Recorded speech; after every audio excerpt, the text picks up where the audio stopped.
Tef tá tão animada com a mostra de cães surf e esportes deste ano. Eu tô vendo. E o Hudson também tá super concentrado.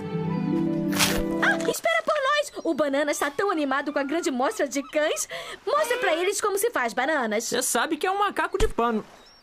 Boa sorte, Teresa. Tirem os seus vira-latas do caminho da Brunhilde Ursula von Schandel, a cadela diva rainha da Europa. Nós já estamos com isso na... Brunhilde, não! Essa bolsa é caríssima, é de marca! Agora um brinquedo caríssimo de marca. Primeiro evento, pegar o frisbee.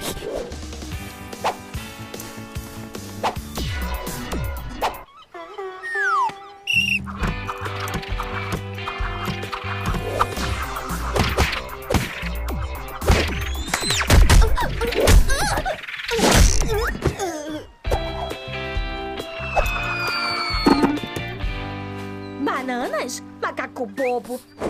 Não é hora de cochilar. O evento de surf já vai começar. Uhul! Tef! Muito bem! Não, Hudson! Se concentra na onda! Então, como o sol tá muito forte, a Barbie deve estar com sede. Ou pior, derretendo! Se concentra, Bananas. Seja a prancha. Seja a prancha. Vai pegar onda, Brunhilde! Nós estamos perdendo tempo! Sempre me esqueço que você só sabe falar alemão. Weiner Schnitzel. Dankeschön. Parfenilgen. Eu entendo tudo que ela diz, mas é tão divertido fingir que não. Dirijam-se ao evento do Castelo de Areia.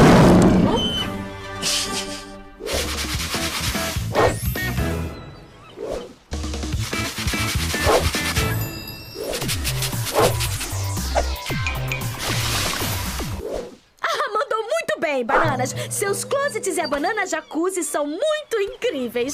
Senhoras e senhores, com isso a competição está encerrada. Parabéns para o terceiro lugar. Meus parabéns! Tô tão orgulhosa de você, Tef. Parabéns ao novo campeão da competição de cães surf e esportes de Malibu. Queria me agradecer por esta honra, já que por trás de todo campeão há uma grande... Moa. O quê?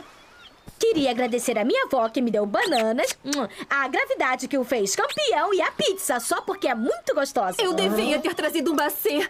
Ou melhor, um gato.